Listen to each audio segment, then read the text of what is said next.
The Way of the Cross. These powerful images were created by artist Janet McKenzie. Her goal was to make works of art in keeping with her beliefs as a person and artist, and inclusive of groups previously uncelebrated in his image, especially African Americans and women.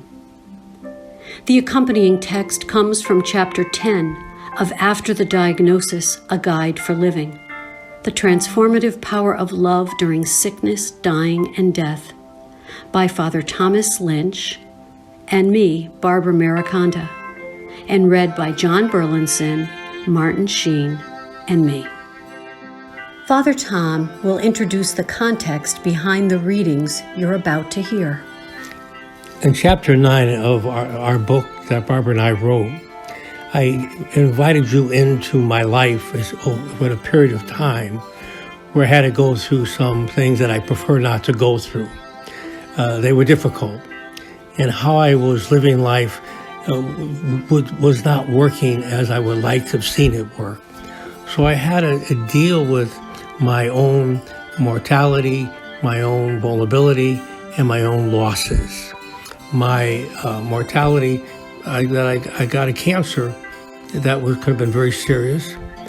I had to deal with the loss of my mother and my sister, and I also had to deal with the fact that I was overworked, overwhelmed, and just burning the candle at every end, So what I found is that going through that, using the same methods I've used before dealing with life, it just didn't work for me this time. I felt flat, I felt depressed.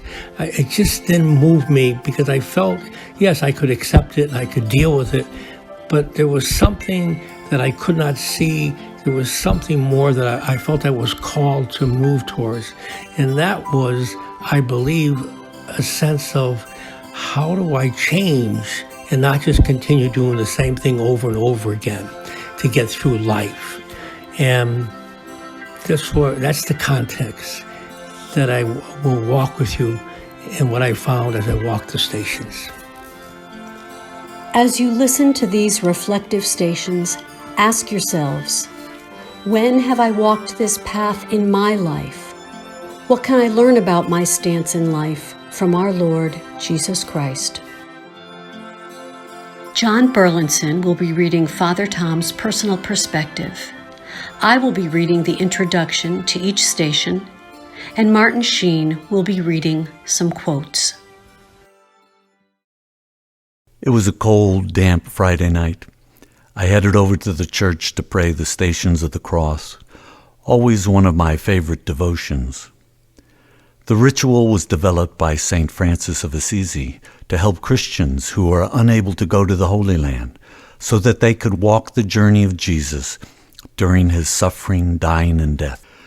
The prevailing slump I was in made doing things, even things I'd always found life-giving, an effort.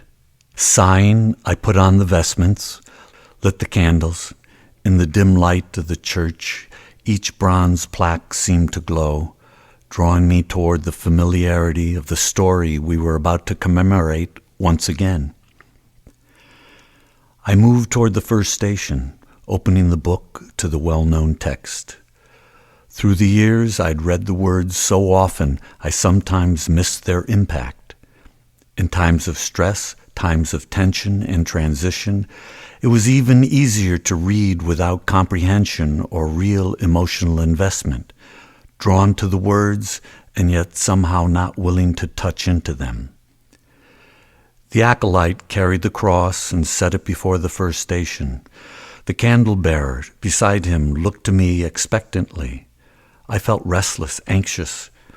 I needed to find a way to focus, to get out of my own way. Without consciously deciding to do so, I placed myself in the shoes or sandals of Jesus. Jesus the man. What would it have been like to walk his walk? This was my train of thought as I began the service. Please stand. The Son of Man must suffer greatly and be rejected by the elders, the chief priests, the scribes, and be killed, and on the third day be raised. If anyone wishes to come after me, he must deny himself and take up his cross daily and follow me. Whoever wishes to save his life will lose it, but whoever loses his life for my sake will save it. The first station. Pilate condemns Jesus to death. Jesus is handed over to Pilate to be condemned to death. His friends have betrayed, denied, and abandoned him. He is left alone to embrace the darkness of the moment. The soldiers have beaten him, and he is unfairly judged. Jesus is condemned to die a cruel and painful death, even though he is innocent of any crime. Unfair? What was happening signaled the end of life as Jesus knew it. His life had turned on a dime, no going back. My heart stirred. I began to sweat. I was suddenly alert. This was a theme I could relate to. He had to deal with something thrust upon him that touched into his vulnerabilities and forced him to look death in the eye, to face something he'd prefer not to face. The second station. Jesus takes up his cross. Jesus opens his arms and takes up his cross, knowing full well the pain and agony lying ahead. He accepts his destiny even though he isn't guilty. It is unfair, unjust. He does not deserve this fate imposed upon him. As the words were read, I felt an empathy I'd never experienced before. When considering Jesus as a deity, it had been easy to see him as above it all, able to take the condemnation, disappointment, fear, and regret in stride. After all, this was part of his Father's divine plan, wasn't it? But wouldn't Jesus the man have experienced what all human beings would feel? Walking in his footsteps, I could hear him lament, "Why me? Can this cup pass me by? Do I trust in God my Father, or do I trust myself to somehow get things back in control again?"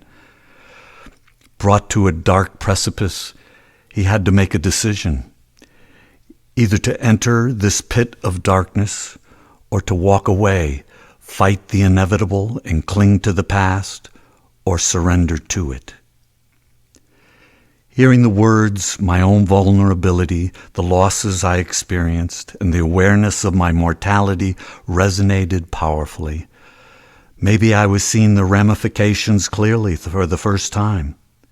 Letting go of how I defined my life, my dreams, my attachments, meant that life as I knew it would be no more. Continuing on this walk with Jesus would mean taking a huge leap of faith. I would have to die to myself and embrace my crosses. It would mean free falling without the benefit of a safety net, trading the known for the mystery of whatever might be next. I thought of the words of author Dr. Gerald May. If we really knew what we are called to relinquish on this journey, our defenses would never allow us to take the first step. Sometimes the only way we can enter the deeper dimensions of the journey is by being unable to see where we're going. I felt the weight of each step as I walked toward the third station. Lost in my own thoughts, I almost failed to notice one of my longtime parishioners seated at the end of the pew. Her husband George sat beside her, eyes closed, holding her hand. I knew Sonia's story. She'd suffered from breast cancer and had been in remission for a little over 5 years. And then, just when she thought she was safe, she had a recurrence. The third station. Jesus falls the first time. Under the weight of the cross, in his weakened physical state, Jesus stumbles and falls. He lies there in the dust at the soldiers' feet. People mock him and scream for him to get up. The pain from the scourging and the crown of thorns is excruciating. He finds it nearly impossible to move, yet somehow he rises and walks on. Sonia's gaze met mine. Then she looked away, dabbed at her eyes with a shredded tissue.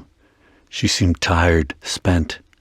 I understood, suddenly, that she was seeing what I saw, but that she comprehended, far better than I, what Jesus had been feeling, because she was living it along with him. She'd been condemned with a diagnosis.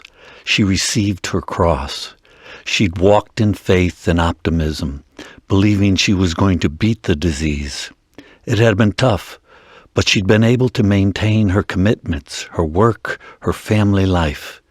She'd become an advocate, spokeswoman, an inspiration for breast cancer survivors.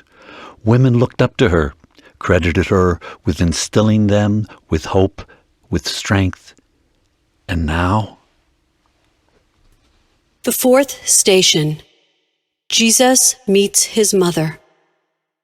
Mary, the mother of Jesus, who cared for him so tenderly during his early years, sees her son being led to execution.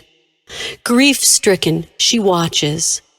There is nothing she can do but stand beside him, offering love and support. Seeing his mother's suffering causes Jesus even greater emotional pain. All they can do is look at each other in love. Knowing she is there in his darkest hour gives Jesus strength.